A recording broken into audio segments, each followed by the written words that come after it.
What's going on, guys, and welcome back to another episode of the German Bear Podcast. And today we want to talk about the most underrated draft pick of the Chicago Bears in the 2025 NFL Draft. Let's talk about Ozzy Trapilo.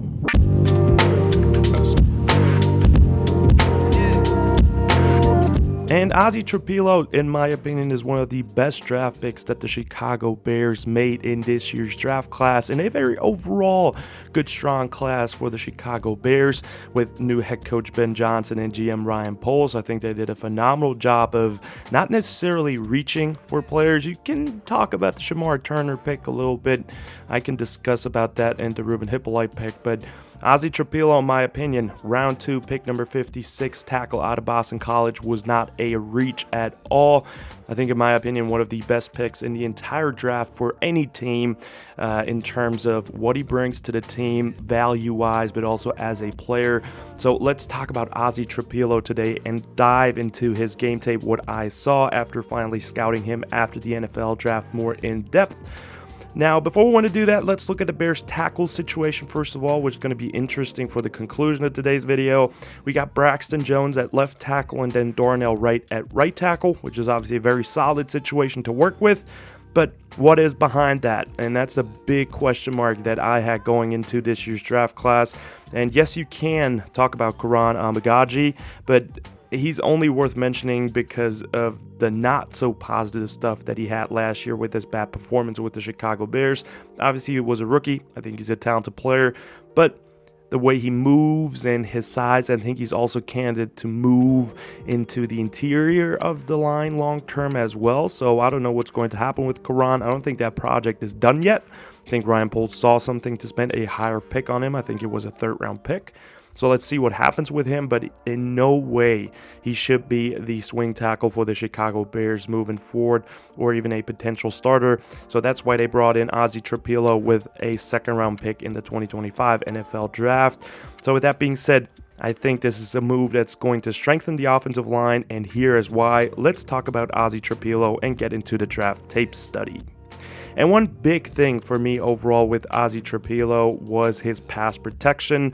I think that's one big plus. At 6'8", 316 pounds, he has a very long body, but for that body, he moves very, very well. I think he possesses excellent quickness and agility in the lower half, and the feet move very well laterally, and his change of direction for his size is pretty good, in my opinion, and that was also seen in the NFL draft with a couple of really good drills that he had at the combine, and also a 1.77 10-yard split just displays his athleticism and how quick he can be in the first couple of steps out of his stance, and you definitely saw that on tape as well. Now, a couple of factors that back that up with his quickness, I think you see it with stunts that he faced or just inside moves as pass rushers. So when they just treat a pass rush move vertically and then cut back inside, you have to be able to not, first of all, overstep as a tackle. You cannot give him ground to the inside, and whenever that happened to Trapilo, he was easy with adjusting, just putting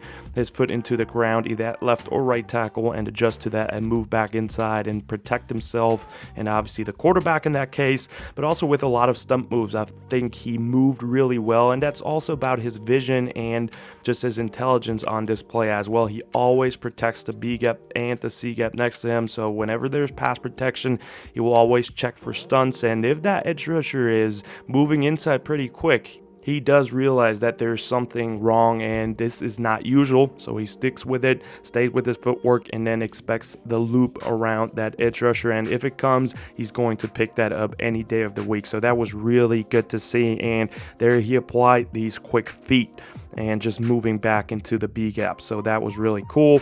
And another thing in pass protection, I think he has excellent power with his size. That's a pretty dangerous combination and a good anchor to drop his butt and just deny his chest axis and destroy the charge of the powerful rusher. So when there's a guy with power, he does have a good anchor, which is a great thing to have with his size. because obviously he's going to have a higher pad level at 6'8". He's huge, he's very tall, so he has to drop his butt and anchor, and if he can do that, you can make a lot of stuff up that comes with his size and the issues he's having naturally already for the position. And then I think he has very good patient hands with good hand placement. I think there's not a lot of times where edge rushers actually get to his chest. He protects his chest really well, and he's the one that rather gains access to the edge rusher's chest using his long arms. Then another thing I really liked on tape was his movement skills in the run game on either gap or zone runs. I think he had a couple of great GT counter reps where he moved really well into the second level and just displayed that demeanor sometimes as well. I don't think he's the most aggressive tackle ever, but there's a couple of plays where you really see him finish and just aggressively punch and drive a guy. We'll talk about it in the cons a little bit more. It's not his best trait, but there was a couple of glimpses I saw which was really, really promising. And then on inside zone, there's multiple good reps working double teams to the second level and getting there quickly too. I mean, sometimes when they were doing a read play and he had a one technique to his side and just a 5-tech and we're running away from him with a read option to the left, he naturally will move to the second level already to the linebacker, and he was moving really well to the second level and was just able to reach him and then pin him in the second level and get a good lane for his running back going. So I think in inside zone, he's an excellent blocker as well, but also on gap schemes, he looked pretty good. And then his versatility, I think, is the biggest thing, even with Ozzy Trapilo. He started at both left tackle and right tackle during his career at Boston College, and that's obviously something you want to see with the Bears having no depth at tackle, a guy that can play both sides, easily adjust, and has been successful on both sides of the tackle ends as well. Now for the question marks and cons, I think obviously I already mentioned it. Naturally, he has a pretty high pad level, especially in the run game.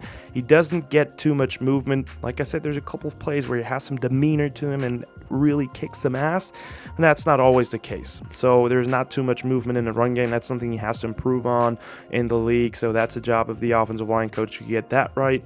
And then he doesn't necessarily punch on pass pro with too much power. Like I said, he feels it out and is very patient, but if there's a very decisive edge rusher and he gets access to his chest and can punch through him, I think he's going to have a couple of issues with being imbalanced due to his high size as well and just being so tall. But I think overall, those are all issues that can be fixed rather quickly, and he's a guy, in my opinion, that's ready day one. So for the conclusion of Ozzy Trapilo watching his draft tape, I think to me overall, he is the future left tackle of the Chicago Bears. Now, how does that work? First of all, Braxton Jones is in his final year of his contract. Braxton Jones is not the best tackle in the NFL, and I think Ozzy Trapilo, as he is right now, can replace him easily. And I think it's not necessarily even going to be a pure starting job for Braxton Jones.